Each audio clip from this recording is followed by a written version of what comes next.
교재는 296페이지 펴세요.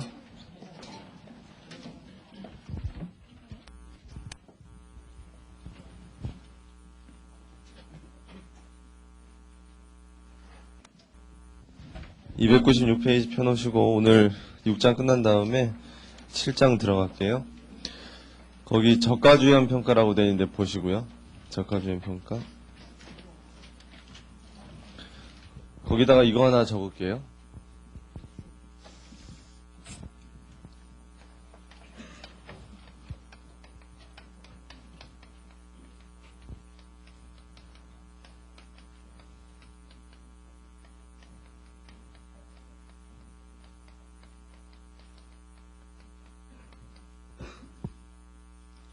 재고자산 평가 차손에서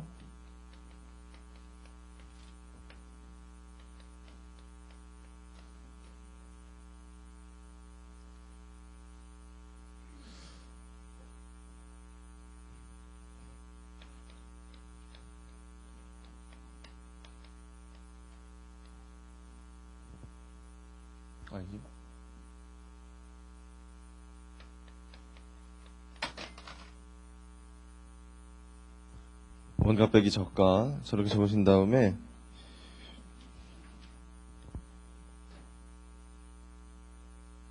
저가라는 거 이렇게 별 붙여가지고 여기 원가 역사적 원가죠.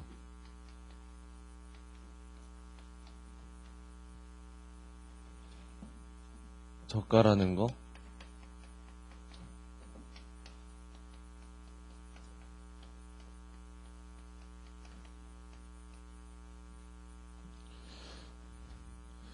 공정가치 또는 공정가액 이렇게 부르는데 이 공정가치의 대표적인 게 뭐라고 그때 시가라고 한번 말씀드린 적이 있어요. 앞에서 더 큰 의미로 이렇게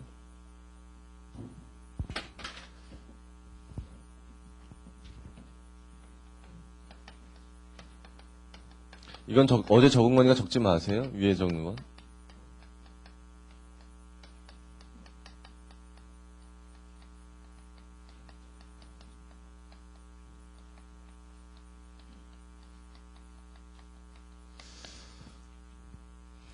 비교만 해드리려고요. 어제 배운 재고자산 감모차손은 뭐가 없어졌기 때문에 생기는 거예요. 얘는 수량 자체가 없어졌기 때문에 생기는 게 감모차손이고요. 오늘 배우는 평가차손은 평가손실, 평가차손은 얘는 수량은 결정됐어요. 수량은 결정됐고요. 가격 때문에 생기는 차손이다 이렇게 알고 있어야 돼. 얘는 수량 때문에, 얘는 가격 때문에 이렇게. 그랬을 때 원가에서 요 저가를 뺀 것만큼이 이걸로 잡힌다고 되어 있는데 일단 요 공정가치에 대해서 잠깐 볼게요. 공정가치. 책이 어디냐면은 거기 296페이지 가로 1번에 저가법의 의의라고 나오죠. 저가법의 의의. 그 저가법의 의의의 6번째 줄 보세요. 6번째 줄 보니까 거의 밑줄 치세요. 재고자산 저가법 적용 시 이용되는 공정가치는 순실현 가능가치나 현행원가 의미하는데 제품, 상품, 제공품 등 판매 목적의 경우에는 순실현 가능가치, 그 다음에 원재료의 경우에는 현행원가다 이런 얘기 나와 있어요. 거기까지 밑줄 다 쳐주시고 그래서 그 규정이 그렇게 된 이유를 좀 말씀드리면 원재료만 다르죠. 원재료 빼고는 다 뭐로 돼 있어요? 원재료 빼고는 다 순실현 가능가치. 그 순실현 가능가치란 개념 앞에서 한번 나왔었는데 그거는 그 자산을 우리가 팔려고 갖고 있기 때문에 팔았을 때 받을 금액에서 팔 때까지 들어가는 비용 뺀 거죠 보니까. 그러니까 내가 그 자산을 팔아서 남는 돈, 내 손에 떨어지는 금액, 그걸 말하는 거예요. 순실현 가능가치. 이해하겠어요? 순실현 가능가치? 걔 빼고 원재료만 뭐로 돼 있어요? 원재료만 현행원가로 돼 있잖아요. 왜 원재료만 현행원가로 만들어놨냐면 가만히 생각해보니까 원재료는 판매할 게 아니잖아요. 원재료를 그냥 판매할 게 아니라 원재료는 생산 과정에 투입할 거예요. 생산 과정에 투입해서 제품을 만들 거기 때문에 걔에 대한 어떤 공정 가치는 다시 구입한다면 그 원재료를 지금 이미 구입해 놨는데 다시 구입한다면 얼마일 거냐. 그거를 시가로 보자 이랬어요. 공정 가치로. 요거로. 이해했죠? 그러면 그걸 원가랑 비교했을 때 낮은 걸 저가라고 하는데요. 저가. 그랬을 때 이 재고 자산이란 건 대부분 어느 게 더 낮겠어요? 일반적으로. 원가가 더 낮죠. 원가가 일반적으로. 재고 자산은 공정 가치가 원래 더 높은 게 일반적인 회사다. 일반적인. 이게 당연히 높은 게. 그러면 이게 더 높다면 얘가 더 낮을 거니까 원가가 들어가면 평가차손은 있다는 건 없다는 거예요. 없는 거죠. 평가차손. 그냥 원가로 두면 된다 이런 얘기예요. 원가로. 그러니까 원가가 일반적으로 낮은 회사는 이거 할 이유가 없는 거예요. 이거. 그래서 평가차손이 나오는 회사는 굉장히 심각한 상황에 빠진 거죠. 자기가 그 재고 자산을 구입한 원가보다 역사적 원가예요 이게. 구입한 원가보다 오히려 공정가치가 떨어졌다는 거 아니에요. 공정가치가 떨어졌다. 맞죠? 그러면 굉장히 심각한 거예요. 그 회사는 물건을 팔면 팔수록 손해가 나는 회사이기 때문에 곧 망하겠죠. 그 상태로 가면. 그런 회사이기 때문에 그런 회사들은 기말에 그런 현상이 나타났다면 재고 자산을 원가로 두지 말고 낮은 금액으로 평가라는 거예요. 더 낮은 금액으로. 그러니까 더 낮은 금액인 공정가치가 여기 들어가면 뺀 것만큼은 손실 잡고 결국 재고 자산이 어떤 가격으로 평가가 되겠어요? 요 공정가치로 평가가 되겠죠. 낮은 금액으로.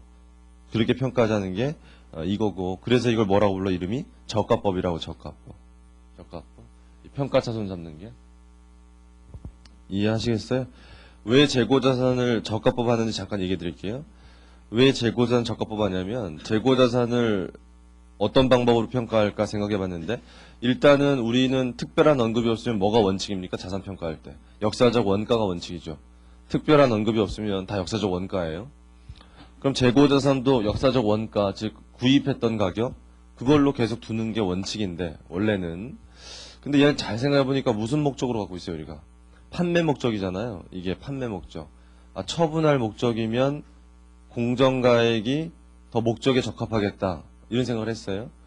그러면 시가로 할까? 평가를 생각해 봤더니 재고자산을 시가로 평가하려니까 재고자산은 일반적으로 구입할 때부터 뭐가 높아요? 시가가 높죠. 얘는 사올 때부터 공정가액이 더 높은 거 아니에요. 살 때부터. 그럼 얘가 뭐가 생기냐면요. 우리가 앞에서 배웠던 희한한 거 자산 취득이익이 생겨요. 얘를 시가로 평가하자 그러면은 살 때부터 시가가 높기 때문에. 단기매매증권은 안 그래요. 우리 단기매매증권은 공정가액으로 평가하는데 단기매매증권은 사올 때는 그게 시가랑 똑같죠. 시장가격으로 처음에 사기 때문에. 걔는 살 때부터 자산 취득이익이 생기는 그런 문제는 없어요. 걔는. 근데 이 재고자산은 시가로 평가하려니까 그런 문제점이 생겨요. 사자마자 시가가 높아요. 살 때부터. 안 되겠다. 이건 시가법 하면 안 되겠다. 이런 생각 했어요. 재고자산은. 그래서 시가법은 안 하려고 했는데 다시 한번 생각해 보니까 시가가 오히려 원가보다 떨어졌을 때 지금 그건 흔하게 발생하는 상황은 아니지만 그런 상황에 빠진 건 굉장히 심각한 상황이고 보수적 관점에서는 그걸 손실을 잡아줘야 되거든요. 손실을. 그래서 저가법으로 도입한 거예요. 저가법. 떨어졌을 때만 평가 손실을 잡자. 올라갔을 땐 놔두고 떨어졌을 때만 평가 손실을 잡자. 평가차손. 그렇게 잘 이해를 하시고요. 297페이지에 저가법의 적용 방법에서 세 가지가 나오는데 첫 번째가 동그라미 1번 종목별, 동그라미 2번이 조별, 동그라미 3번이 총계. 그렇게 어렵지 않은 겁니다. 그래서 예제 11번 보세요. 예제 11번 보니까 거기 재고자산 종류가 몇 가지 나와요? 총 5가지가 나오죠. A조 3개, B조 2개. 하나 물어볼게요. 이렇게 재고자산 종류가 여러 가지면 수량 파악을 어떻게 해야 된다 그랬어요? 수량 파악을 종류별로 해야 된다. 그 종류별로 수량이 나와 있죠. 거기에 단위당 원가가 나오기 때문에 사실 재고 금액은 어떻게만 하면 돼요? 그 원가를 수량에만 곱하면 되는 거죠. 수량에만 곱하면 돼요. 그럼 원래 나오는 거예요, 금액이. 그런데 옆에 판매 단가와 추정 판매비가 나와 있잖아요, 자료가. 그거 왜 나와 있겠어요? 판매 단가와 추정 판매비는 순실현 가능가치 찾으라고 나왔겠죠. 계산해 볼게요. 지금 눈으로 빼도 되니까. AA는 얼마예요? 130원, AB는 286원, AC는 204원, BA는 120원, BB는 174원이죠. 그러면 원가랑 비교해 보세요. 지금 원가랑 비교했을 때 떨어진 게 뭐가 있어요? 원가랑 비교해서 오히려 떨어진 거 AB하고 AC가 있죠. 그럼 걔네들이 떨어졌어요. 밑에 요구사항 보시면 세 가지 방법을 하라고 되어 있는데 해답 보시고요. 해답에 원가가 나와 있고 순실현 가능가치가 나와 있는데 그건 수량 곱한 금액이에요. 그랬을 때 떨어진 게 뭐라고요? AB하고 AC인데 그 떨어진 품목에 대해서만 손실, 차손을 잡는 게 종목별이에요. 종목별. 떨어진 것만 잡는 거 종목별. 조별은 뭐냐면은 그 조별 합계금액 가지고 떨어진 걸 봐요. 총계 기준은 전체 합계 가지고 떨어진 걸 봐요. 자, 그렇게 하면 당연히 어떤 방법이 항상 평가 차손이 가장 크겠습니까? 종목별이 클 수밖에 없죠. 왜냐하면 다른 것들은 합계를 내기 때문에 순실현 가능가치가 더 높은 게 있잖아요. 그게 효과를 상쇄시키니까 당연히 종목별이 항상 커요. 다음 페이지. 네 번째 줄에 밑줄 쳐요. 네 번째 줄. 따라서 세 가지 방법 중에 뭐가 가장 보수적이래요, 거기. 종목별 기준이 가장 보수적이다. 이해하시겠죠, 왜 그런지? 자, 그 밑에 줄에도 밑줄 치세요. 기업회계 기준에서는 종목별 기준으로 저가법을 적용하는 걸 원칙으로 하고요. 유사하거나 관련되어 있다면 조별까지는 인정을 해요. 조별까지는. 그렇지만 총계 기준은 인정하지 않는다. 이렇게 되어 있어요. 거기까지 밑줄 쳐놓으시면 되고요. 넘어가요. 세 번째, 저가법의 회계 처리 밑줄 칠게요. 두 번째 줄에 기업회계 기준에서는 재고상 평가 차손을 어디로 하래요? 매출원가로 하래요. 이게 개정된 거예요. 예전에 이거 개정되기 전에는 영업의 비용으로 처리했어요. 평가 차손은. 그러다가 개정되면서 매출원가로 하도록 돼 있어요. 올해부터 그래 이거는. 올해 2004년부터. 이 재고자산 기준서는 올해부터 적용되는 거기 때문에 올해부터 바뀌었어요. 그 다음에 평가 차손만큼 재고자산의 취득원가에서 차감하는 형식으로 기재한다. 이것도 개정됐는데 어떻게 하는 건지 그 밑에 분계 나와 있으니까 이따 예제 풀 때 할게요. 그리고 계속 읽어보면 저가법 적용에 따라 평가차손 초래했던 상황이 해소돼서 새로운 공정가치가 장부가액보다 상승한 경우에는 장부가액, 최초의 장부가액 초과하지 않는 범위 내에서 평가차손 환입하도록 되어 있다. 거기까지 다 밑줄 쳐놓으시는데 이것도 개정됐어요. 예전에는 재고자산 평가차손은 한 번 생겼다가 다시 회복이 안 되도록 돼 있었어요. 예전에는. 개정되기 전에는. 근데 개정되면서 감소했다가 다시 회복이 가능하도록 해놨어요. 환입이 가능하도록. 그래서 이게 바뀐 부분이니까 여러분 잘 보시고요.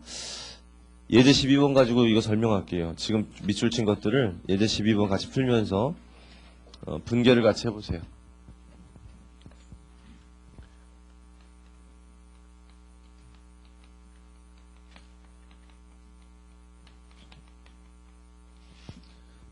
천천히 할 테니까 잘 하세요, 같이.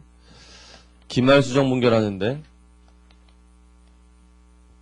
거기 자료 보니까요, 기초 상품이 있고 단기 매입이 있어요. 그러면, 일단은 우리가 매출원가를 찾을 건데요. 매출원가를 찾기 위해서 이제 뭐는 알고 있는 거예요? 기초 금액하고 단기 매입을 알면 판매할 수 있는 물건 전체 금액은 알고 있는 거죠. 이제 뭐만 알면 매출원가를 아는 거예요. 기말 재고만 알면 되잖아요. 그 밑에 기말 재고에 대한 내용이 나와 있어요. 장부 재고 금액 나와 있고 평가 차손 나와 있고 이렇게 밑에. 그럼 이제 분개를 해볼게요. 여기다가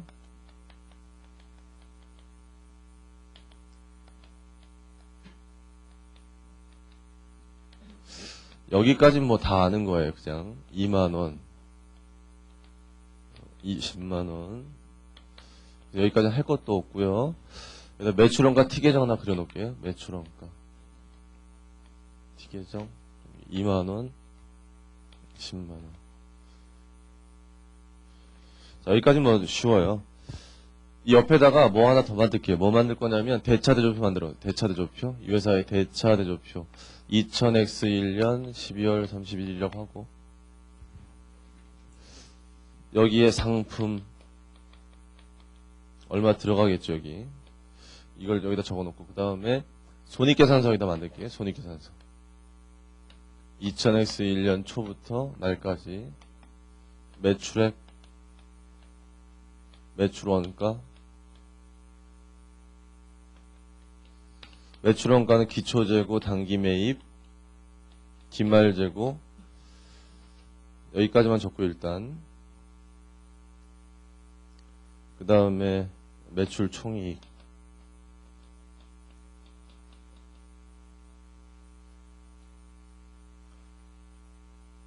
자 그러면 거기 문제 자료에서요 매출액은 얼마입니까? 여기 손익계산서에 들어 매출액 거기 나와 있잖아요. 매출액 15만원 맞나요 이거?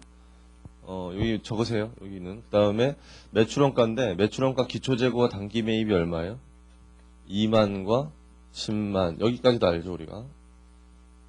그럼 이제 우리가 알고 싶은 게 뭐냐면 여기 들어갈 때만 알고 싶어요. 기말재고 금액 빼야지만 매출원가 나오니까 여기 들어가는 금액 알고 싶고 그 다음에 여기 들어가는 금액도 알고 싶죠. 여기 대차대조표의 상품으로. 근데 여러분 기본적으로 상식적으로 알고 있는 게 여기 들어가는 금액과 여기 들어가는 금액이 같다고 알고 있죠. 여기 들어가는 금액과 여기 들어가는 금액이 같다고. 기말재고니까 기말재고 맞아요? 그 다음에 여기 들어갈 금액이 곧 여기도 들어가겠죠. 여기 기말재고 빼면 매출원가 아니에요. 그렇죠? 그럼 이제 여기 들어갈 금액을 찾아야 되고 그걸 분계를 해야 될 거 아니에요. 분계상에서는 이렇게 하죠. 분계상에서 여기다 상품, 여기다 매출원가. 그래서 여기 들어가는 금액 찾는 거잖아요. 여기. 그래서 여기 들어가는 금액들이 여기도 들어가는 거고 저기 다 들어가는 거죠. 이렇게. 여기 들어가는 금액이 도대체 얼마예요? 지금 그 자료에서. 여기 들어가는 금액이 도대체 얼마일까? 일단 여기 들어가는 금액이 대차대조표로 간다는 거죠. 기말에 대차대조표. 그럼 결국 여기 들어가는 금액을 알고 싶은 거거든요. 여기 거기 4만 원이 맞아요? 아니면 평가차손 빼가지고 만원 빼서 3만 원이 맞아요? 4만 원 아니면 3만 원. 그게 이제 애매해요. 예전에 개정되기 전에는 평가차손이라는 것을 상품에서 직접 뺐어요. 그랬을 때는 3만 원이 맞았어요. 3만 원. 여기 들어간 게 3만 원이 맞았어요. 예전에는.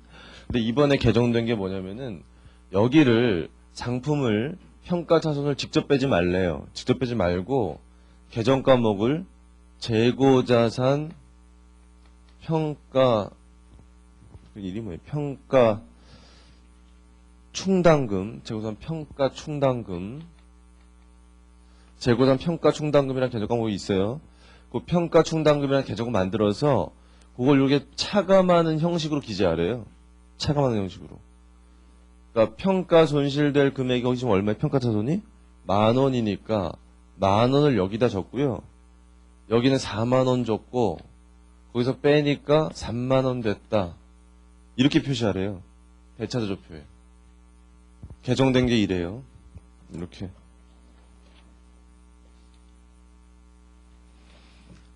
자, 이렇게 표시를 하려니까 이제 골치가 좀 아픈 거예요. 여기서 분계상에서. 이렇게 표시를 하려고 하니까 여기에 얼마를 집어넣어야 되겠다는 생각이 든 거예요. 여기에 4만 원을 집어넣어야 되겠다. 평가차손을 차감하기 전 이렇게 평가차손을 차감하기 전 금액으로 저기를 집어넣어야겠다. 저렇게 되니까 4만 원씩 집어넣으니까 여기가 4만 원 들어가는 거죠. 이렇게. 그러면 여기도 4만 원 들어가는 거고요. 그 다음에 여기가 또 얼마 들어요? 여기가 또 4만 원 들어가요. 여기가 4만 원 이렇게 빼는 걸로. 자, 그럼 여기까지 빼면은 매출원가가 얼마 돼요? 매출원가가 8만 원 돼요. 일단 8만 원. 매출액 15만 원, 매출원가 8만 원. 여기까지만 하면 이렇게 빼면 이렇게.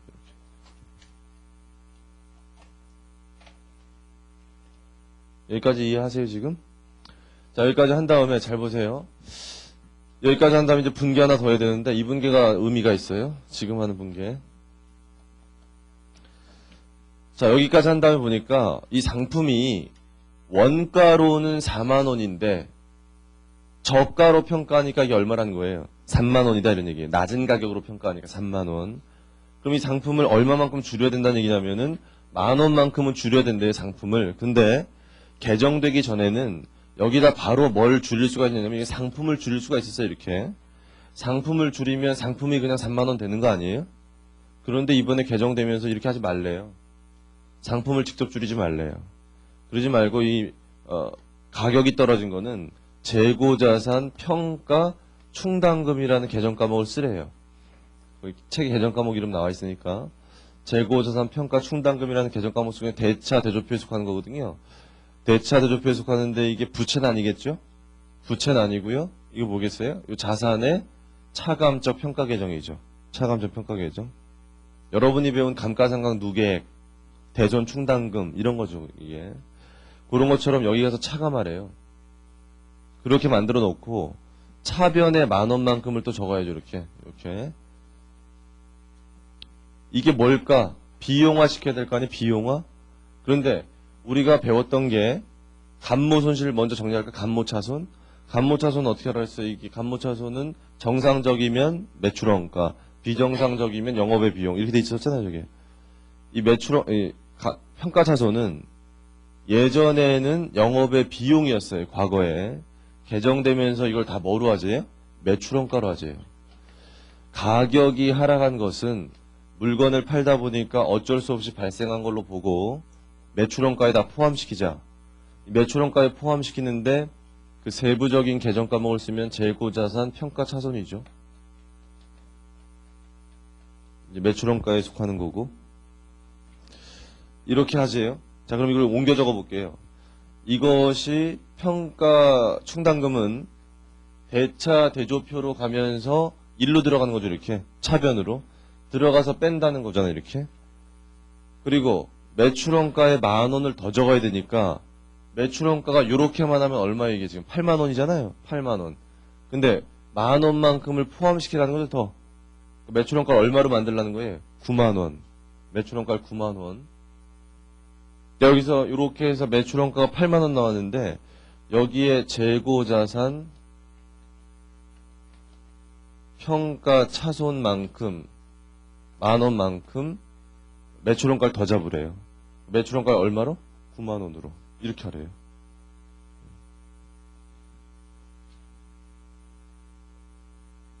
그러니까 여기서 이거 빼니까 6만 원. 이게 답이에요. 지금부터 확인하세요. 책에 있는 거 어디 있냐면은 299페이지 맨 밑에부터 다음 페이지까지 있거든요. 지금 확인하세요. 다.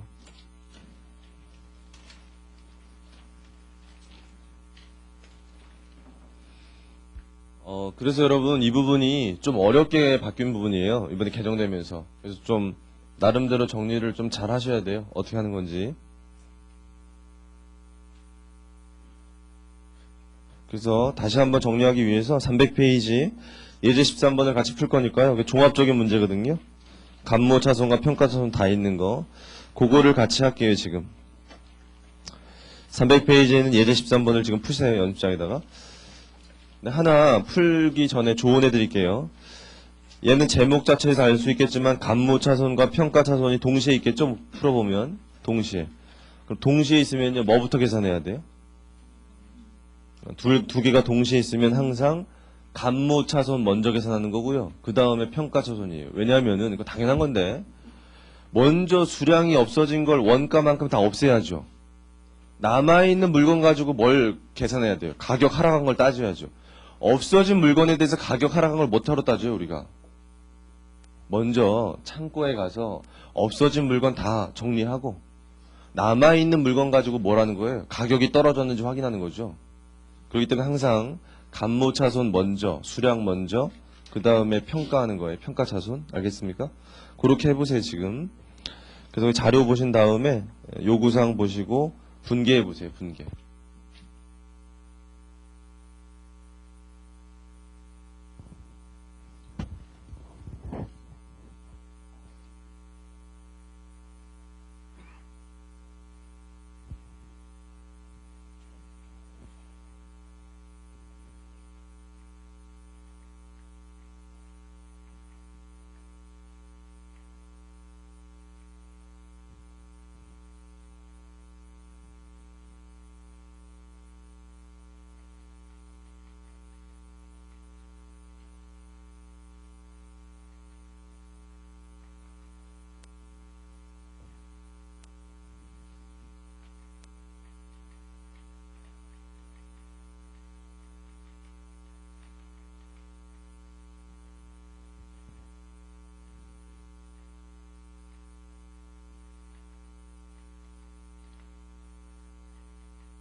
뭐 거의 다 하셨을 텐데 같이 풀면서 고민해보고요. 못하신 부분들은 확인하세요.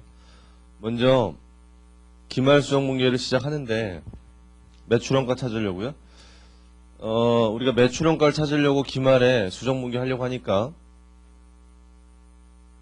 매출원가 찾을 때 들어가는 매입액이 무슨 매입액이더라? 순매입액이기 때문에 매입에 누리 환출과 매입 할인을 없애버리고 매입을 그만큼 빼줘야 되더라.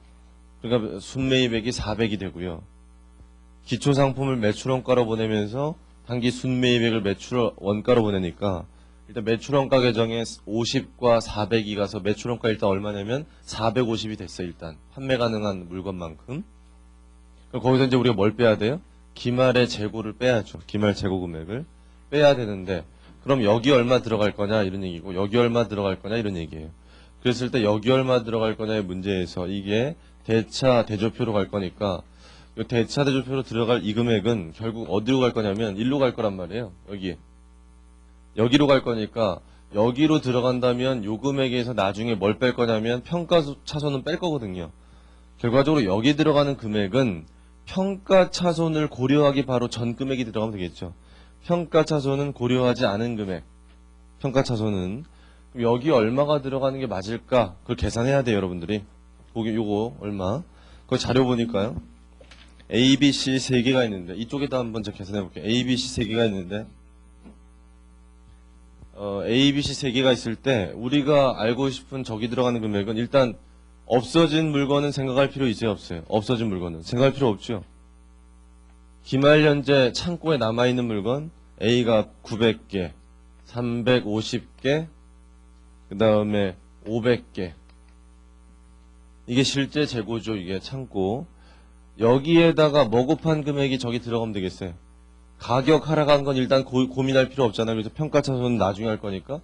없어진 수량은 고려하지 말고요. 실제 있는 재고에다가 원가, 얼마죠 원가가? 100원, 200원, 250원. 100원, 200원, 250원. 이걸 곱하니까 이게 얼마 나오냐면 9만원 나오고 이게 7만원 나오고 이게 12만 5천원 나와서 다 더하니까 28만 5천원이다. 이렇게 되죠?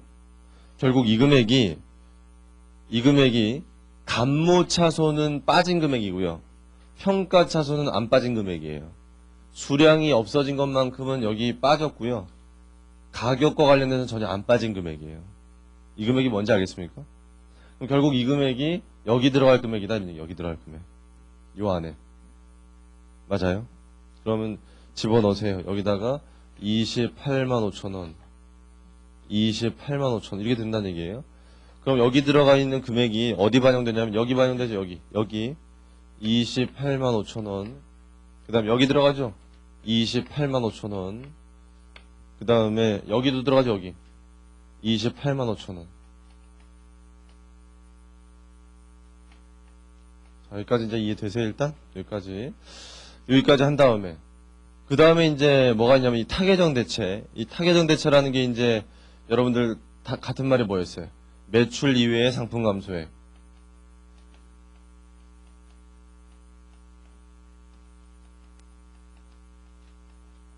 이거였는데 요게 뭐냐면은 요 전체 금액에서요. 여기 기말 재고에 뺀 금액은 창고에 남아있는 물건 금액 뺐잖아요, 보니까. 그러면 창고에 남아있는 물건 빼고는 다 지금 매출원가로 가버렸죠, 지금. 근데 잘 보니까 창고에 남아있는 물건 빼고 나머지가 팔린 것만 있는 게 아니라 안 팔리고 없어진 것도 있잖아요. 그게 이제 뭐가 있을까요? 그게 감모차손하고 여기서는 접대비가 있거든요. 접대 목적으로 준 거. 그걸 여기서 이제 고려를 해줘야 돼요. 그건 다른 비용으로 가야 되기 때문에. 그럼 이제 그거를 하려면은 일단 뭘 계산할 줄 알아야 돼. 그러면 재고자산 감모차손이 얼마인지 알아야 될 거 아니에요? 감모차손. 자, 감모차손 계산해 볼게요. 감모차손을 계산해라 시험에서. 그럼 뭘 생각해야 돼? 감모차손은 없어진 물건의 단가 곱한 거죠. 그러니까 없어진 물건이 있는 건 A와 B만 있잖아. A와 B만 거기. A와 B만 몇 개가 없어졌냐면 얘는 100개가 없어졌고 얘는 50개가 없어졌고 이렇게. 거기다가 뭐 곱하면 되는 거예요? 원가 곱하면 되는 거예요. 100원과 200원 이렇게 곱하니까 얼마가 나오냐면 이건 만원 더하니까 얼마예요? 2만원. 이게 뭐예요? 간모차손. 그럼 이 간모차손 금액 중에서 정상적으로 발생한 게 있고 비정상적으로 발생한 게 있죠, 이게. 그래서 거기 보니까 얼마가 30%가 원가성이 있다. 30%가 원가성이 있다는 표현이 뭔지 또 모르는 사람이 있는데 그 원가성이 있다는 게 매출 원가로 간다는 얘기예요. 원가성이 있다는 게. 그러니까 원가성이 있다는 게 정상적이라는 얘기예요. 그럼 곱해보니까 6,000원이 매출 원가로 가는 거고 14,000원이 영업의 비용으로 간다. 이제 이렇게 구분이 되는 거고요. 그 다음에 자료에서 접대 목적으로 준 게 얼마라고요? 15만 원의 물건이 있대요. 그럼 그거만큼도 매출 원가로 가면 안 되죠. 여기 보세요. 분계. 분계에서 이만큼만 여기서 뺐었는데 얼마를 더 빼야 되냐면 14,000원만큼은 매출원가 아니더라. 14,000원만큼 매출원가 아니고 간모차손이더라는 얘기죠. 간모차손. 다른 계정으로 바꾸는 거예요. 이렇게 14,000원만큼. 그 다음에 15만원만큼도 매출원가 아니죠. 접대비더라 이런 얘기예요. 접대비 이렇게. 그럼 이 두 금액 더하니까 얼마냐면 16만 4천원이죠. 어디다 적어야 돼, 여기다? 여기다 적어야죠. 여기 타계정 대체에다가 16만 4천원만큼을 빼야죠, 이렇게. 요것만큼 빼면 매출원가에서 빠지는 거죠, 그만큼이. 그 대신 밑에 가서 접대비하고 간모차손으로 비용화 되겠죠, 밑에 가서. 얘는 영업의 비용, 얘는 판관비, 이렇게 해가지고. 거기 다 나와있어, 책에는 요거. 여기서 비용 처리하지 말고 여기서 비용 처리한다는 거, 이렇게. 이해했습니까, 여기까지? 거의 다 해서 이제 하나밖에 안 남았어요. 이제 뭐 하면 돼요? 이제는 여기 평가 차손 찾아서 평가 차손만큼 상품 금액 줄여주고 간접적으로 그 평가 차손만큼을 매출원가로 보내주면 되잖아요. 그 작업만 해주면 돼요, 이제. 그럼 이제 뭘 알아야 돼요? 평가 차손 알아야죠. 계산해 볼게요. 시험 문제에서 평가 차손을 계산해라 그러면 가격이 하락한 것만 찾으면 돼요. 저가로. 그럼 가격이 하락한 건 뭐밖에 없냐면 B하고 C밖에 없어요. B하고 C. 그럼 수량은 350개, 500개. 350개, 500개. 그럼 얘가 얼마 하락했냐면요. 원가가 200원이고 250원인데 저가가 얘가 얼마예요? 180원이고 얘가 220원이고 이렇게 돼 있죠, 그러니까. 그럼 20원 떨어지고 30원 떨어지고 곱해보니까 7,000원. 곱해보니까 15,000원. 맞아요? 그럼 두 개 더하니까 22,000원? 22,000원. 그쵸? 그럼 22,000원이 평가 차손이다 이런 얘기예요. 22,000원. 그럼 여기 분계상에 여기 얼마 들어가면 돼요? 22,000원. 여기 22,000원 이면 되죠? 자, 그러면 여기 22,000원 들어간 것 때문에 여기 들어가죠. 22,000원이. 여기 22,000원 들어가니까 얘 빼니까 26만 3천원이다 이렇게 되는 거고요. 여기 들어간 22,000원 때문에 매출원가 늘어나는 거죠. 매출원가 그만큼 늘어나는 거고 그게 여기 와서는 여기 매출원가 늘리죠. 매출원가 22,000원 이렇게. 그럼 여기 쭉 더하면 얼마 나올 텐데 그게 답이에요. 매출총액 빼면 되고. 이게 책에 어디 나와 있냐면은 거기 302페이지 거기 만들어져 있으니까 지금 확인하실래요? 302페이지에 만들어져 있으니까 지금 확인해 보세요. 잘. 그래서 다 확인되시면 넘어갈게요.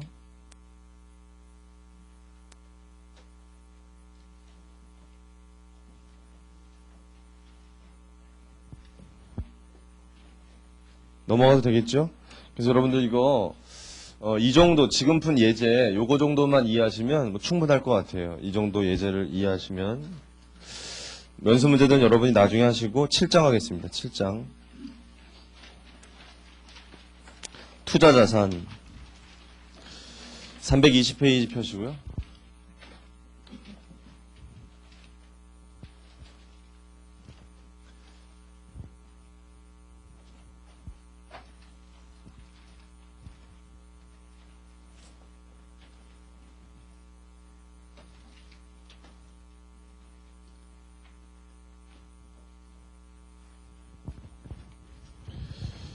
320페이지 펴시면은 거기 제1절에 투자자산의 의의 거기 보시고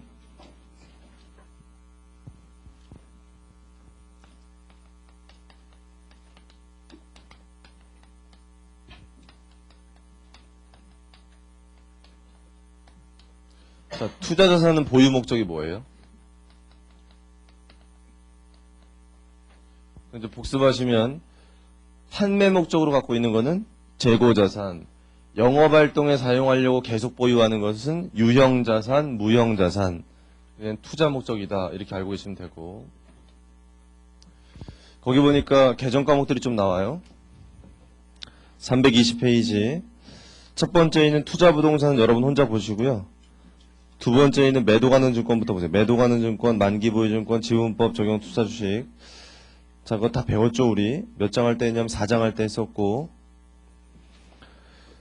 자, 그 중에서요, 먼저, 만기보유증권 먼저 보세요. 만기보유증권은 뭐만 된대요, 거기? 만기보유증권은 채권만 된다. 왜? 그 이유는 만기라는 건 채권에만 존재한다. 이렇게 알고 있으면 돼요. 만기까지 보유할 목적이 있고, 보유해야 만기보유증권이 되는 거예요. 지분법 적용 투자주식 보세요. 그 밑에. 얘는 뭐만 돼요? 주식만 된다. 여러분 다 알고 있을 거고. 왜 주식만 되냐면 영향력이라고 하는 건 뭐에서 생기는 거예요? 의결권. 그 피투자 회사의 의사결정에 참여할 수 있어야 영향력이 있는 거예요. 의결권. 근데 의결권 있는 주식, 의결권이라는 건 어디에 있어요? 보통주에 있는 거예요. 보통주. 그러니까 지분법을 한다는 얘기는 피투자 회사의 보통주를 많이 갖고 있다는 얘기예요. 보통주. 그래서 중대한 영향력은 나중에 이제 뒤에 나오니까요. 지분율이 몇 프로 이상이면 뭐 20% 이상이면 반증이 없는 한 이런 얘기 뒤에 나와요. 그때 다시 밑줄 쳐드릴게요. 아무튼 그래서 얘는 주식만 된다 이렇게 알고 있고요. 그다음 그 위에 가서 매도가능 증권이요. 매도가능 증권은 뭐예요? 나머지죠. 나머지. 다른 것에 속하지 않으면 다 뭐다? 매도가능 증권이다. 이렇게 알고 있으면 돼요. 그럼 하나 물어볼게요. 여기 뭐가 빠져 있습니까 지금?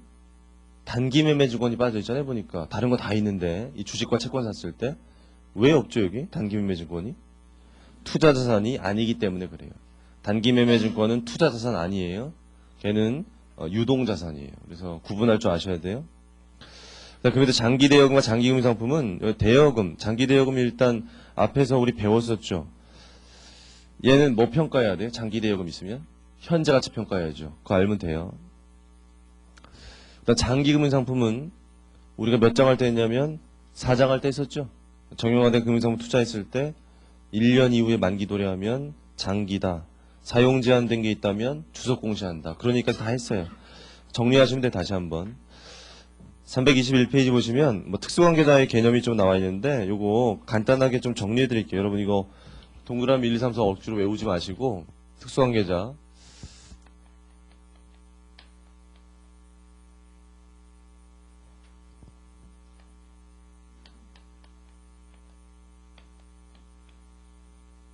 삼성 에버랜드가 있고 삼성생명이 있으면 에버랜드가 어떤 회사인지 다 아시죠 여러분들? 에버랜드가 되게 좋은 회사예요. 그래서 여러분들 에버랜드가 놀이동산만 있는 줄 알고 그렇게 생각하는 사람들 캐리비안 베이도 있죠 여기. 근데 그런 것만 생각하는데 그게 아니고요. 이 삼성그룹에서 이 에버랜드는 부동산을 굉장히 많이 갖고 있고 삼성그룹의 지주회사 성격을 갖고 있어요. 이 회사가. 그래서 삼성그룹을 전체적으로 지배하는 어떤 성격이고 삼성그룹에 공채를 하면은 가장 똑똑하다고 생각하는 사람들이 일로 가요. 일단 제일 먼저 쭉 그다음에 나머지 쭉 이렇게. 그래서 에버랜드가 삼성생명의 주식을 많이 갖고 있다고 실제 많이 갖고 있는데 한 60% 갖고 있다고 할게요. 그냥 제 마음대로 60%. 왜 이렇게 했냐면은 나중에 고급 회계 배우시면 연결을 하려면 지분율만 봤을 때 50% 초과해야 돼. 50% 초과. 50% 플러스 한 주 이래야 되는데 그래서 제가 그냥 60%한 거예요. 이렇게 지분율이 높다면 얘 의사결정을 얘 마음대로 하는 거죠. 아무도 얘를 건드릴 수 없죠. 제일 많으니까. 그러면 얘를 뭐라고 불러요 우리가? 그럼 얘를 지배회사다. 얘를 종속회사다 이렇게 불러요. 그래서 이 지배 종속 관계가 형성이 되면 에버랜드는 얘를 합쳐가지고 나중에 연결을 해야 돼요. 그래서 거기 동그라미 1번 보세요. 특수관계자에. 뭐라고 되세요, 여기? 지배종속관계에 있는 회사. 이렇게 지배종속관계가 있으면 서로 간에 특수관계자가 된다. 이런 얘기예요. 그 정도만 알면 돼요. 그 다음에 이렇게 내려가서 삼성 SDS라는 회사가 있는데 이 회사의 주식을 삼성 에버랜드가 많이 갖고 있다고 생각해 보세요. 예를 들어서 한 30% 갖고 있다. 이렇게 치면 아까 잠깐 얘기했는데 몇 프로 이상이면 반증이 없는 한, 뭐 20% 이상이면 반증이 없는 한 중대한 영향이 있다고 보고 얘가 이 투자 주식은 무슨 법으로? 지분법으로 평가를 해줘야 돼요. 기준이. 그럼 지분법으로 평가를 할 텐데 거기 동그라미 2번 보니까 지분법 평가 대상 피투자 회사와 얘는 무슨 관계자다? 특수관계자다. 이렇게 돼 있는 거예요. 그 다음 세 번째, 중대한 영향을 미치는 개인. 누군지 알죠? 이씨일가, 이건희, 이재용, 누나, 뭐 이렇게 누나들이 있어요. 우리나라의 여성 갑부 뭐 1, 2, 3이 들어가는 누나들 있어요. 아무튼 근데 이 가족들이 이 주식을 많이 갖고 있을 거 아닙니까? 주식을 많이 갖고 있는데 영향력을 미치고 있죠. 그래서 이 사람들이 여기 영향을 다 미치고 있으니까 이 사람들하고 이 친인척까지 거기 보면은 다 뭐라고 보는데요? 특수관계자다. 이 회사와 그런 얘기고.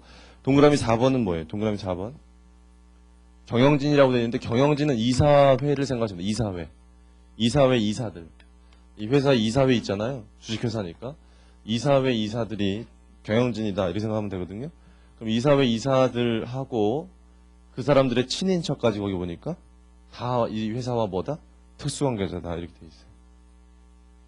그 다음 동그라미 5번은 뭐냐면 이 개인들이 또 영향을 미치고 있는 중대한 영향을 미치고 있는 또 다른 회사 이삼성 뭐 이런 회사가 있을 때 이 회사를 얘가 영향을 미치고 있다면 이 회사와 이 회사 다 뭐라는 거예요 이렇게? 특수관계자다. 동그라미 5번이. 그래서 그 정도예요. 이 정도의 범위가 특수관계자구나 이해만 하면 되지 그거 쓰라고 안 나와요 시험에. 뭐 특수관계자를 써라 뭐 이렇게 안 나오기 때문에 이 정도의 범위가 다 특수관계자에 들어가는 거구나 회계학에서. 그 정도만 이해하시고 넘어가시면 되겠습니다. 제 2절에 투자재본증권으로 넘어갈게요. 뭐 치우고 지금 삼성그룹의 경영권은 이건희에서 이재용 이렇게 넘어가 있잖아요. 근데 넘어가 있는데 그 넘어가는 과정에서 쓰인 게 뭐냐면 나중에 전환사채, 신주인수거무사채 그거 써가지고 넘겼잖아요. 그 나중에 12장 할 때 해드릴 거예요. 어떻게 넘겼는지. 그렇게 하고요. 이 투자자산, 투자 목적으로 갖고 있는 거 공부해보면요. 크게 두 가지예요. 제2절에 투자재본증권이 나오기 시작하는데 그 바로 위에 보세요. 제2절 바로 위에. 그건 밑줄치지 말고요. 그냥 보세요. 투자자산 회계처에 가장 중요한 게 뭐라고 돼 있어요? 투자, 지분증권과 투자 채무증권인데 쉽게 얘기하면 투자 주식과 투자 채권이에요. 결국 7장에서 우리가 공부해야 될 거는 주식과 채권이다 이런 얘기예요. 그럼 먼저 우리가 주식을 공부하고 그 다음에 채권 공부할 거거든요. 제가 일단 쭉 어떻게 되는지 한번 볼게요. 제2절에 주식이 시작되죠. 투자 주식이. 쭉 넘겨보세요. 투자 주식이 먼저 이렇게 시작이 돼서 어디까지 투자 주식 얘기가 나오냐면은 꽤 한참 나와요. 쭉 넘기시면 끝이 없죠. 계속 넘기시면 371페이지까지 371페이지까지가 주식 얘기가 나와요. 투자 주식. 371페이지 하단에 제 4절부터가 뭐예요 보니까? 채권이에요. 투자 채권. 근데 여기는 우리 잠깐 했었죠. 뭐 할 때? 현재 가치 할 때 했었잖아요. 채권이 현재 가치랑 관련돼 있으니까. 채권 얘기가 계속 나와요. 여기서부터. 어디까지 채권 얘기냐면 쭉 넘겨서 403페이지까지 끝까지 403페이지까지 채권 얘기가 나와요. 그러면 7장이 끝나잖아요. 그러니까 7장에서 우리가 공부할 거는 뭐예요? 주식과 채권이구나. 이렇게 알고 공부하시면 돼요. 그래서 오늘은 주식만 할 거예요. 다다음 주 이제 구정연휴 지나고 오시면 채권 할 거고. 그래서 321페이지 제2절에 투자재본증권 보세요. 투자재본증권 매도 가능 증권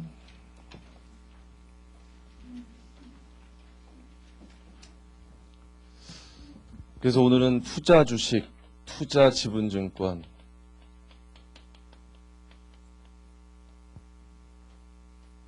이 투자 지분증권이라는 건 똑같은 말이 투자 주식이에요. 그냥 이렇게 돼 있고, 이 투자 지분증권이라고 부르는 것은 이거를 우리나라 기업회계 기준으로 끌고 오면, 우리나라 기업회계 기준에서는 이걸 두 가지로 보죠. 투자 지분증권을. 어떻게 두 가지로 봐요? 중대한 영향력이 있으면 지분법 적용 투자 주식으로 보고, 중대한 영향력이 없으면 다 뭐로 봐요? 매도 가능 증권으로 보죠. 단기 매매 증권이야 얘가 아니니까. 이렇게 두 가지가 있는 거예요. 두 가지. 그런데 우리가 거기 이제 순서를 보면 먼저 매도 가능 증권을 먼저 공부할 거고요. 그 다음에 지분법을 할 거예요. 이 지분법이 꽤 중요하다는 거 아시죠? 지분법이 굉장히 좀 중요해요. 그래서 매도 가능 증권 먼저 하고 그다음에 오늘 지분법하고, 거기 321페이지 하단에 보면 투자 지분증권에 분류해서 두 가지로 분류된다는 얘기 나와 있고요. 여기선 매도 가능 증권 위주로 먼저 찾아봐요. 다음 페이지. 매도 가능 증권의 평가라는 게 있는데, 이론적인 방법에서 첫 번째 줄 보세요. 일단 평가라는 말은 뭐랑 같은 말이에요? 평가라는 말은 측정. 그럼 측정이랑 같은 말이면 무슨 의미라고요? 화폐 금액을 결정하는 거다. 평가. 그 첫 번째 줄에 취득 원가에는 매입 수수료나 이전 비용은 취득 부대 비용 가산한 금액으로 한다. 그거는 그 얘기죠.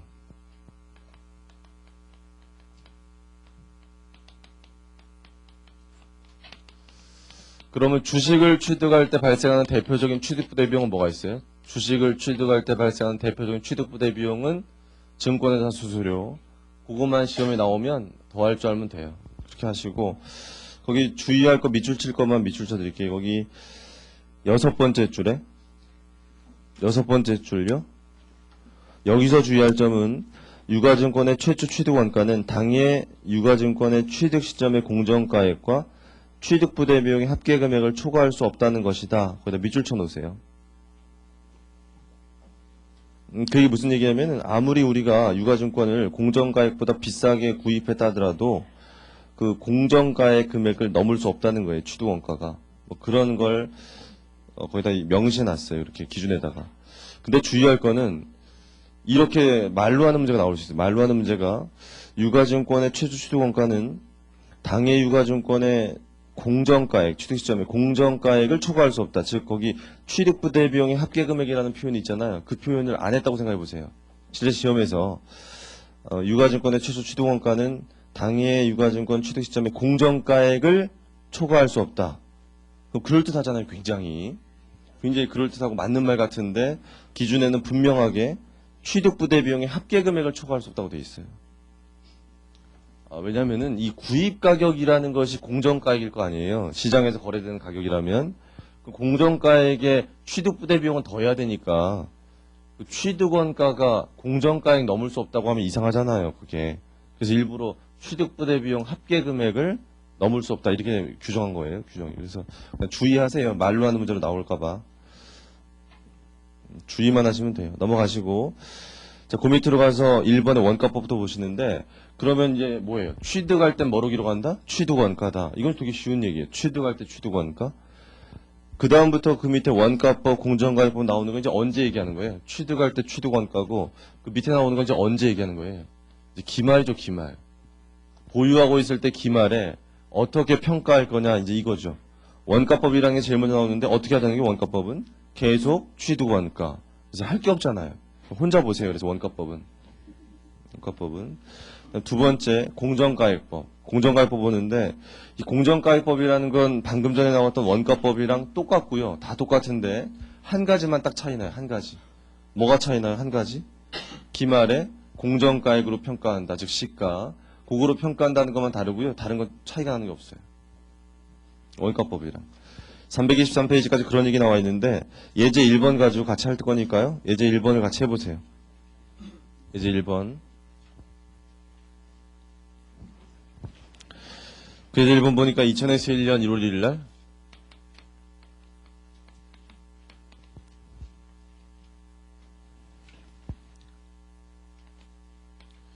1월 1일 날 장기 보유 목적으로 1,000원에 취득했다. 뭐 분개해 보세요. 어렵지 않으니까. 현금 1,000원. 그 다음에 매도 가능 증권 1,000원. 책에 그렇게 돼 있어요? 하나 물어보면 이 1,000원을 우리가 뭐라고 부르는 거예요? 취득 원가. 다른 말로 역사적 원가 이렇게 불러요. 그 다음에 2000X 1년 말이 됐어요. 기말이 됐어요. 거기 보니까 공정가액 자료가 1200원. 만약에 이 매도 가능 증권이 공정가액법이 아니라 원가법이었다면 어떻게 하면 되죠? 원가법이었다면 가만히 둬야죠. 취득 원가로 가만히 두는 거예요. 근데 공정가액법이라면 공정가액으로 바꾸려니까 200원 올려야죠. 매도 가능 증권을 이렇게. 그럼 대변에 뭘 쓸 거냐가 이제 문제예요. 200원만큼. 자, 이름은 진짜 매도 가능 증권 평가 차익 이렇게 해요. 매도 가능 증권 평가 차익 뭐 이렇게 이름은 이렇게 되는 건 좋은데 여기서 이제 여러분이 고민해야 될 게 하나 있어요. 매도 가능 증권 평가 차익을 요것을 손익계산서로 보내줄 거냐 아니면 대차 대조표로 보내줄 거냐 이게 이제 우리 고민이에요. 먼저 예전에 배웠을 때 단기매매증권 평가 차익 있었죠. 단기매매증권 걔가 이거랑 똑같은 거예요. 성격은 원래 시가가 변한 거니까. 걔는 어디로 갔었어요? 우리 손익계산서로 갔었죠. 걔가. 근데 지금 배우는 매도 가능 증권 평가 차익은 어느 쪽으로 갈까 이 고민이거든요. 거의 두 개가 다 있는데 거기 보니까 손익계산서로 가는 게 이름이 뭐라고 돼 있어요? 해답에 단기인식법이라고 돼 있고 여기로 가는 게 뭐라고 돼 있어요? 이연법이라고 돼 있죠. 그래서 그걸 설명할 거예요. 그거를 일단은 고민만 해보시고요. 이렇게 적어만 놓으시고 그 다음에 그 밑에 2000X2년 3월 1일 날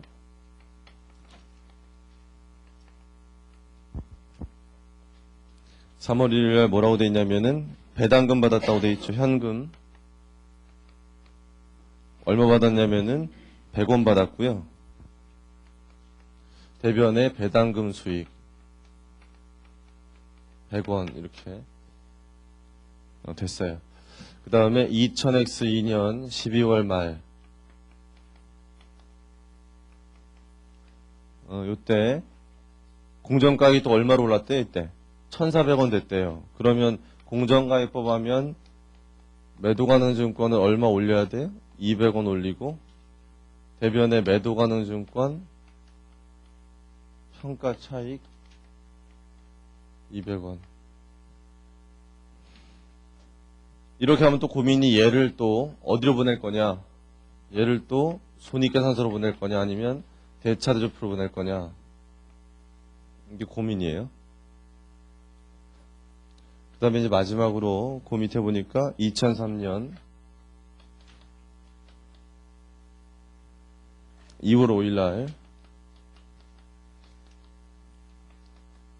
이 주식을 팔았어요. 얼마에 팔았냐면 1,500원에 팔았어요. 현금 1,500원에 팔았고요. 그래서 대변에 매도 가능 증권 일단 여기 들어가는 금액은 확실하게 얼마일까요? 여기 들어가는 금액은 얼마? 1,000원이 아니라 1,400원이 됐겠죠. 1,400원. 이건 어렵지 않아요. 그럼 얘랑만 비교하면 처분해서 얻은 이익은 100원 같죠. 일단 100원 이렇게 100원 같은데 얘가 이제 문제예요. 100원이냐 두 가지에 따라 다른 거예요. 이 100원인지 아닌지가. 그래서 그걸 한번 볼게요. 자, 그걸 보려면 거기 나와 있는 단기인식법이라는 거하고 이연법이라는 걸 구분할 줄 알아야 돼요. 별거 아닌데 일단 그 단기인식법과 이연법이라고 되어 있는 거에다가 뭐라고 적어놓으냐면 이 단기인식법이 우리가 배웠던 단기매매증권이 그래요. 단기매매증권이 단기인식법 쪽이고요. 우리가 이제 지금 배울 게 뭐예요? 매도가능 증권인데 이 매도가능 증권이 이연법 쪽이에요. 매도가능 증권이. 그래서 왜 다른지도 설명할 거고 얘는 단기인식법, 얘는 이연법 이렇게 돼 있는데 2000X1년과 2000X2년 그 다음에 2000X3년 이 3년 동안의 이익이 얼마인지를 비교해요. 여기다. 자, 먼저 단기인식법 보세요. 단기인식법은 요 시가 평가했을 때, 공정가액 평가했을 때 시가가 올라간 부분 있잖아요. 평가 차익. 일단 하나, 얘가 실현이익입니까? 미실현이익입니까? 미실현이죠. 미실현. 아직까지 이 주식을 안 팔았기 때문에 이 주식을 팔아서 현금화할 때까지 미실현이에요. 현금화하는 시점이 뭐가 된 거예요? 실현된 거죠. 이때 실현, 이때 미실현 그렇게 얘기해요. 미실현인데 이 미실현인 평가 차익을 손익계산서로 보내자는 게 이거거든요. 단기인식법. 그러면 손익계산서로 보낸다는 얘기는 200원을 그 회계연도의 이익으로 잡는다는 얘기죠. 그럼 200원이 이때 이익으로 잡혀요. 이렇게. 그 다음에 배당금 수익은 2002년이죠. 2002년도에 배당금 수익이 잡혀요. 100원만큼. 그 다음에 매도 가능조건 평가 차익이 또 200원 있죠. 이게 2002년에. 요것도 손익계산서로 보낸다 그러면은 이때 잡히죠. 200원. 이렇게. 그럼 2003년을 보시면요. 1,500원에 팔고 얘가 이렇게 돼 있는데 얘네들을 평가 차익을 손익계산서로 보냈다면 얘네들이 차기 2월 돼요. 안 돼? 차기 2월. 안 되죠. 대차대조표로 보냈다면 차기 2월 하겠죠. 얘가 대차대조표라면. 그런데 손익계산서로 보내는 건 차기 2월 시키는 거 아니잖아요. 다 집합손익으로 보내고 끝내버리는 거죠. 이게 그 회계연도에. 그러니까 이 평가 차익들이 안 남아있겠죠. 이때. 그럼 주식이 없어질 때 얘네들이 안 쫓아다니죠. 그럼 1,400원만 없어지잖아요. 1,500원 받았고. 그럼 100원만큼 차이 나잖아요. 그러면. 이게 뭐예요? 투자자산, 거긴 뭐라고 돼 있어요? 장기, 투자자산 처분 차익. 투자자산 처분 차익. 이게 얼마 생겨요, 여기? 100원 생긴단 말이에요, 이렇게. 그럼 다 더하면 얼마가 되냐면은, 얼마 되죠? 이게 600원 되나요? 600원? 이렇게 된단 말이에요. 자, 이쪽 보세요, 이쪽. 이연법. 자, 이연법이란 건 어떻게 하는 거냐면, 얘가, 시가평가에서 생긴 평가 차익은 미실현 이익이니까, 단기 이익으로 잡지 말고요, 넘기재요. 대차대조표로 보내죠, 이렇게. 일로 보내니까, 일로 안 보내니까, 이 회계연도의 이익은 안 잡히죠. 2001년도에 회계연도 이익은 안 잡혀요. 넘기니까. 그 다음에 배당금 수익은 영업의 수익이니까 얘는 잡히죠. 일단 100원은 잡혀요. 이렇게 2000년에. 근데 이 평가 차익도 200원이 또 계속 열로 보내야 되겠죠. 열로. 일로 보내니까 역시 일로 안 보내면 안 잡히죠. 안 잡히니까 또 안 잡혀요. 이렇게. 그런 다음에 마지막에 처분할 때 보니까 주식이 없어지는데 평가 차익들이 일로 갔으니까 차기 2월 되는 거죠. 이렇게. 차기 2월 된다는 얘기는 이 평가 차익들이 이 주식을 쫓아다닌다는 얘기예요. 이렇게. 이 해당 주식을 쫓아다니고 있어요. 이게. 없어지지 않고. 그러면 그 주식이 없어지는 마당에 얘네들이 남아있으면 돼요? 안 돼요? 안 되잖아요. 200원, 200원에서 두 개 더하면 얼마예요? 400원이 처분되기 전까지 미실현 이익으로 있다가 처분이 되면서 어떻게 되는 겁니까? 실현되는 거죠, 실현. 그러니까 요 두 가지의 그 남아있는 걸 이거 없어질 때 같이 없애자는 거죠. 이게 대변에 있으니까 차변으로. 여기다 뭐라고 적으면 돼? 매도 가능 증권, 평가 차익. 얼마 적으면 돼요? 400원, 이렇게. 400원을 적으니까 얘가 얼마가 돼요? 얘가 500원 되잖아요, 500원. 이렇게. 맞나요? 500원 되니까 이때 처분 차익이 500원 생겨요. 다 더하니까 얼마가 돼요? 600원이 돼요. 그래서 같다. 이렇게 있어요. 그래서 아주 중요한 사실이, 이거 별거 아닌데, 아주 중요한 사실이 이 주식을 얼마에 샀어요? 1,000원에 사서 얼마에 팔았어요? 1,500원에 팔았으니까 이 주식 사서 이익 본 거 얼마예요? 500원. 그간에 배당금 한번 받았죠. 배당금 100원 받았으니까 100원 이익까지 해서 500원에 팔았으니까 500원 차이 났으니까 총 이익은 600원이죠. 그러니까 600원 이익 받다는 게 똑같아요. 똑같은데 그거를 시가가 변한 회계연도에 이익을 잡을 거냐, 그걸 이익 잡지 않고 넘겼다가 나중에 실현될 때 잡을 거냐, 그 차이밖에 없는 거예요. 이해됐죠? 그렇게 이해 잘 하시고. 그러면 왜 단기 매매 증권은 이거 하고요? 매도 가능 증권은 이거 하는지 잠깐 설명할게요. 왜 이게 두 개가 다른지. 일단 밑줄 한번 쳐놓고 할까요, 그거? 설명하는 거? 어디 밑줄 하나 쳐놓으시냐면은 327페이지. 327페이지 보시면 거기 첫째, 둘째, 셋째에서 쭉 나오는데 둘째 보세요, 지금 둘째. 나머지는 나중에 하시고 둘째. 공정가액 적용 시 발생하는 매도가능 평가 차손익은 정상적인 영업활동에 발생하는 것이 아니고 평가손이 실현되기까지 장기간 소요되기 때문에 손익계산 항목이 아니라 대차대조표 자본 항목, 누적 기타 포괄손익 이거 배웠나요? 우리 잠깐이라도? 얘기 안 했나요? 안 했으면 지금 몰라도 돼요. 나중에 11장을 때 할 건데 누적 기타 포괄손익 나중에 할게요. 지금부터 고민할 거 아니고 그걸로 보내고 매도가능 증권을 처분한 경우에 투자자산 처분 차손익이 조정한다. 거기까지 밑줄만 쳐놓으세요. 밑줄만.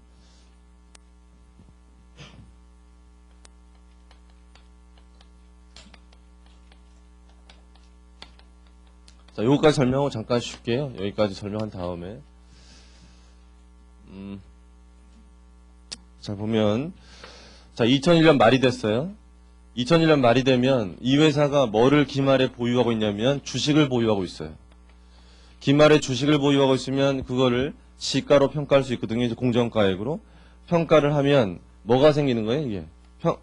공정가액으로 평가 차손익이 생기는데 중요한 사실은 이 평가 차손익은 실현이익이 아니라는 거예요. 미실현이익이다. 그럼 우리의 관심사는 뭐냐면 이 미실현이익을 그 회계년도의 이익으로 잡아줄 거냐. 그게 이제 관심사예요. 그 미실현이익을 그 회계년도의 이익으로 잡아줄 거냐. 그랬을 때 단기인식법이라는 거 잡자는 거고 이연법이라는 건 잡지 말고 넘겼다가 나중에 실현됐을 때 잡자는 거예요. 처분했을 때. 그 차이인데 단기매매증권은 왜 잡냐면은 단기매매증권은 기말에 보유하고 있지만 빈번하게 매수매도한다 그랬죠. 빈번하게 매수매도하니까 곧 팔 거예요. 곧. 아주 곧.